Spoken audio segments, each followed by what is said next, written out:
नमस्कार, exam happy by Jharkhand channel में आपका स्वागत है। तो दोस्तों जुड़ चुका हूं मैं यहां पर आप सभी के लिए जेटेट परीक्षा की तैयारी को लेकर के। तो जेटेट परीक्षा की तैयारी के लिए देखिए आपको यहां पर जेसीईआरटी जैक का बना हुआ टोटल 6 to 10 तक का यहां पर नोट्स कंप्लीट है। आप सभी लेकर के अवश्य पढ़ लीजिएगा। यदि आप बाजारू किताब लेकर प्रैक्टिस सेट बना रहे हैं तो आप वहाँ से अभी भी बनाना छोड़ दीजिए, क्योंकि वहाँ से कुछ आने जाने वाला नहीं है। आप जेसीईआरटी या एनसीईआरटी जैक की जो किताब है झारखंड की उसको लेकर के बना लीजिए। जो नहीं बना पाते हैं ये यहाँ से सिर्फ 500 रुपये में नोट्स, पीडीएफ, क्लासेस सारे कुछ अभी ज्वाइन कर सकते हैं आपको। तो आप सभी ज्वाइन कर लीजिएगा। देखिए अभी यहाँ पर प्रैक्टिस सेट भी चल रहा है, जो तैयारी कर लिए उनके लिए प्रैक्टिस सेट क्रैश कोर्स के जैसा चल रहा है। और उसके बाद अभी यहाँ पर जेटेट का एक टेस्ट सीरीज भी चलाया जा रहा है।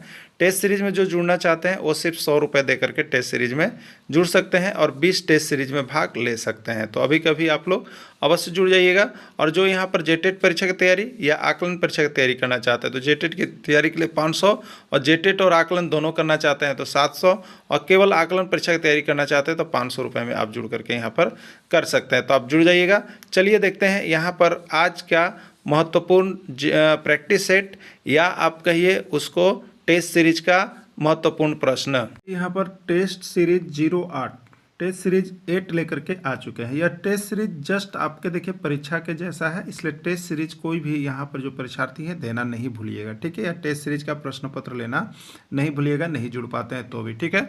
जेटेट की परीक्षा अब होगी। जेटेट की परीक्षा में कोई विलम्ब नहीं होगी आपकी, ठीक है। बहुत जल्द जेटेट परीक्षा हो जाएगी, इसलिए जेटेट परीक्षा की तैयारी में लग जाइएगा, ठीक है। तो जो 6 to 8 भाषा शिक्षक है उनके लिए भी यह वीडियो है। जो 6 to 8 सामाजिक विज्ञान है उनके लिए भी महत्वपूर्ण है। और 1 to 5 शिक्षक के लिए जीएस का काम, ये जीएस सेक्शन के अंतर्गत आपका चल रहा है और उसमें आपको सीडीपी ये सब सारे चीज पढ़ना है। तो 1 to 5 शिक्षक के लिए भी उपयोगी होगा, ठीक है। तो ये 3 प्रकार के शिक्षक इस वीडियो को अवश्य देख लेंगे, आपके लिए काम करेगा। और आपको यहाँ पर अगर जेटेट का कंप्लीट नोट्स चाहिए तो आप यहाँ से नोट्स और उसका सारा वीडियो परचेज करके एक बार परीक्षा में जाने से पहले जरूर पढ़ लीजिएगा, क्योंकि यह आपके एग्जाम के लिए है और यहाँ से बहुत ज़्यादा प्रश्न आपका आएंगे, ठीक है। चलिए पहला प्रश्न है, भूख, प्यास, त्याग, मलमूत्र किस प्रकार के प्रेरक है? जन्मजात है, कृत्रिम है, अर्जित है या अनुपयोगी है? किस प्रकार के हैं, ठीक है। तो देखिए भूख, प्यास, मलमूत्र ये सब जो है ये सब जो है जन्मजात मिलते हैं, ठीक है। जन्मजात प्रेरक है, ये जन्म से ही सभी को प्राप्ति होती है, सभी को मिले हुए होते हैं, इसलिए इसको जन्मजात प्रेरक कहेंगे।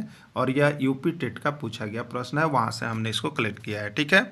चलिए अगला प्रश्न है, वही सफल शिक्षक हो सकता है, वही सफल शिक्षक हो सकता है जो कठोर अनुशासन रखता है, नियमित गृह कार्य देखता है, अच्छे अंक देता है, छात्रों की प्रगति के प्रति हमेशा सजग रहता है, ठीक है। तो देखिए ये प्रश्न आपका राजस्थान टेट का है, ठीक है। राजस्थान टेट का पूछा गया प्रश्न था। तो यहाँ पर जो जैसे शिक्षक होंगे उसके अनुसार इसको टिक करेंगे। कोई कहेगा कठोर अनुशासन रखता है तो सही है, जो नियमित गृह कार्य देखता है वो सही है, जो अच्छा अंक देता है वो सही है। लेकिन यहाँ पर जो राइट आंसर है, जो आंसर होना चाहिए बोर्ड के अनुसार, वो है छात्रों की प्रगति के बारे में हमेशा सजग रहता है, वही सफल शिक्षक होता है, ठीक है। राइट आंसर डी है। प्रतिभा होती है, आपको बताना है कि प्रतिभा जो होती है वो कैसी होती है? जन्मजात होती है, आनुवांशिक होती है, विकसित होती है, उपरोक्त भी। प्रतिभा किसी किसी में जन्मजात भी होती है, किसी लोगों में आनुवांशिक भी होती है, किसी लोगों में विकसित भी किया जाता है, यानी राइट आंसर उपरोक्त सभी में चला जाएगा। भारत के किस प्रदेश में बच्चे सबसे ज़्यादा स्कूल छोड़ते हैं? भारत के किस प्रदेश में बच्चे सबसे ज़्यादा स्कूल छोड़ते हैं? बिहार, केरल, महाराष्ट्र या राजस्थान, ठीक है। तो भारत के किस प्रदेश में बच्चे सबसे ज़्यादा स्कूल छोड़ते हैं? राइट आंसर हो जाएगा बिहार। अगला है, वर्तनी के अनुसार शुद्ध शब्द का चयन करें। वर्तनी के अनुसार शुद्ध शब्द का चयन करें। ईर्ष्या, ईर्ष्या, ईर्षा या ईर्षा? राइट आंसर हो जाएगा ईर्ष्या, ठीक है। क्या होता है? ईर्ष्या होता है। आचार का विलोम शब्द है, आचार का विलोम शब्द है, क्या होगा आपको बताना है, ठीक है। अनाचार, अनिचार, अनाचार, अतिचार या अल्पचार, ठीक है। तो आचार का विलोम शब्द क्या होगा आपको बताना है, ठीक है। तो आचार का क्या होगा? अनाचार हो जाएगा। अगला है, चौराहा कौन सा समास है? चौराहा कौन सा समास है, ठीक है। द्वंद्व समास, द्विगु समास, बहुब्रीहि समास या सभी, ठीक है। चौराहा का मतलब देखिए हो गया चार राहों का समाहार, ठीक है, 4 राहों का समाहार। ये 4 क्या चीज़ है? संख्यावाचक है, संख्यावाचक है, ठीक है। और यहाँ पर जब चलिएगा तो द्विगु, द्विगु मतलब 2 होता है, ये भी संख्यावाचक। तो संख्यावाचक संख्यावाचक में जाएगा, ठीक है। तो 4 और 2 ये दोनों संख्यावाचक है, संख्यावाचक के लिए द्विगु समास होता है, राइट आंसर द्विगु समास होगा।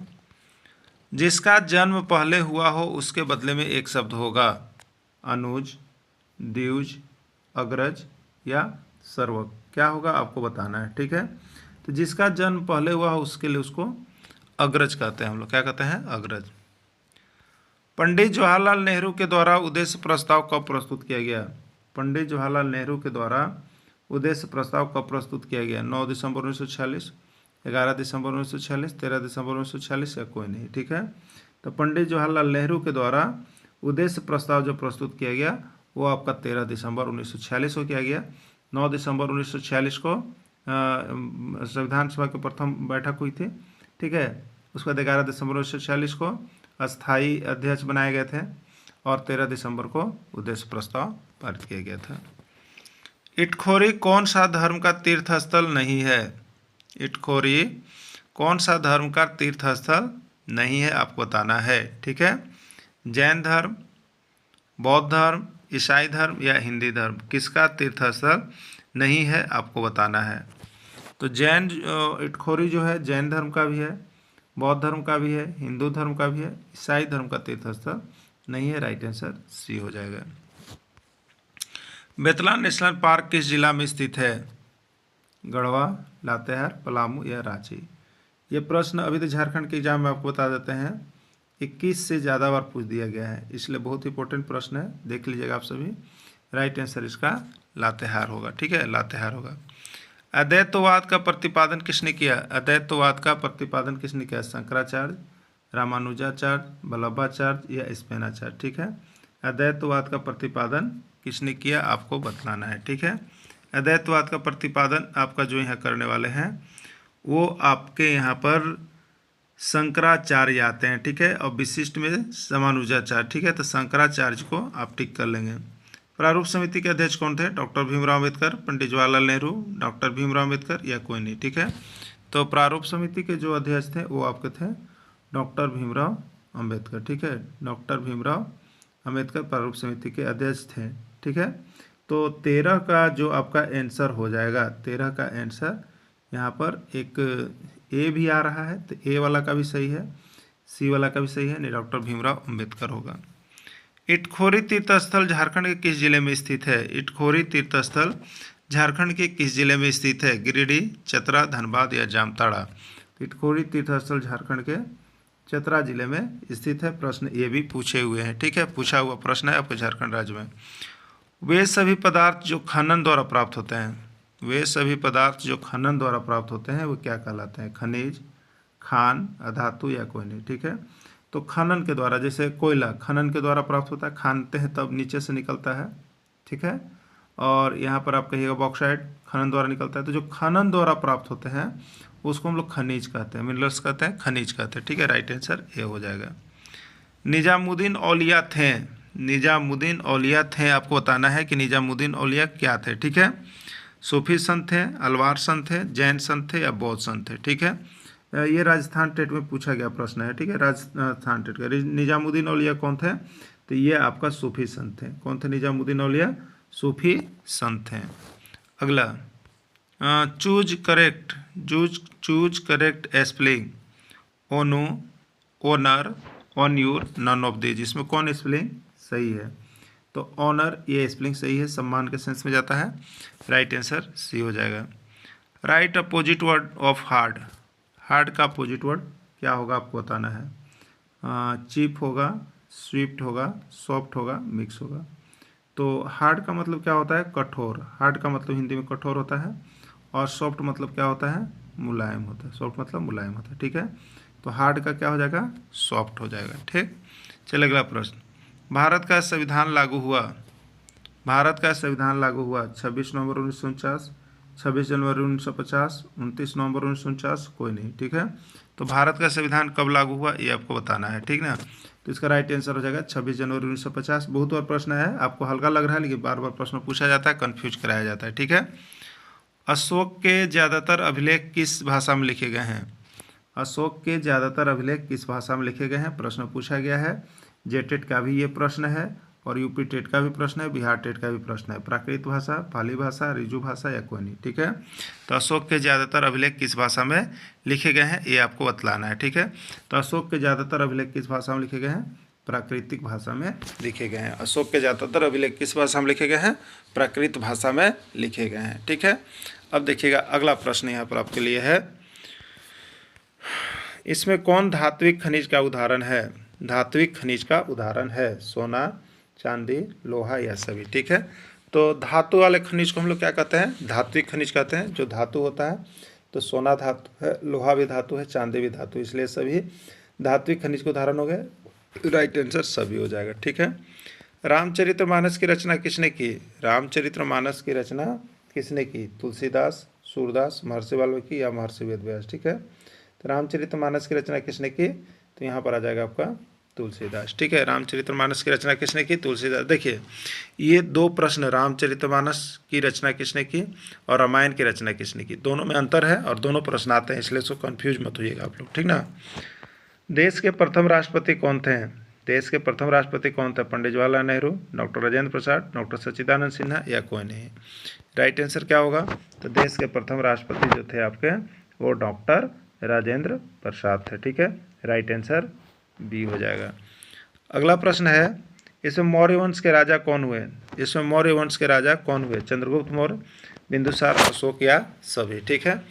देखिए एक चीज़ याद रखिएगा, मौर्य वंश से तो प्रश्न आता ही है, आपका जेटेट में भी आया था, लेकिन बहुत हार्ड प्रश्न आया था। प्रश्न इस प्रकार का आया था, देखिए पूछा था कि अशोक के दादा का क्या नाम था? आपको याद होगा अगर आप लोग दिए हुए तो, अशोक के दादा का नाम क्या था, यही प्रश्न था। देखिए कितना प्रॉब्लम होता है ना। तो देखिए आपको हम यहाँ पर एक ट्रिक बताए हैं ना, कि मौर्य वंश का जब जो चैप्टर हुआ है उसमें क्लियर आपको किए हैं कि मौर्य वंश के जो राजा हुए उसके लिए क्या आपको बताए थे? चंद्र, उसके बाद बिंदु, फिर अस्त हुआ, चंद्र बिंदु अस्त हुआ। यह मौर्य वंश के राजा का नाम है। चंद्र का मतलब हो गया चंद्रगुप्त मौर्य, चंद्रगुप्त मौर्य, ठीक है। बिंदु का मतलब हो गया बिंदुसार, बिंदुसार। अस्त में अ का मतलब हो गया देखिए अशोक, यानी चंद्रगुप्त मौर्य संस्थापक, चंद्रगुप्त मौर्य का लड़का बिंदुसार और बिंदुसार का लड़का अशोक। तो अब बोलिए अशोक के दादा का नाम क्या हुआ?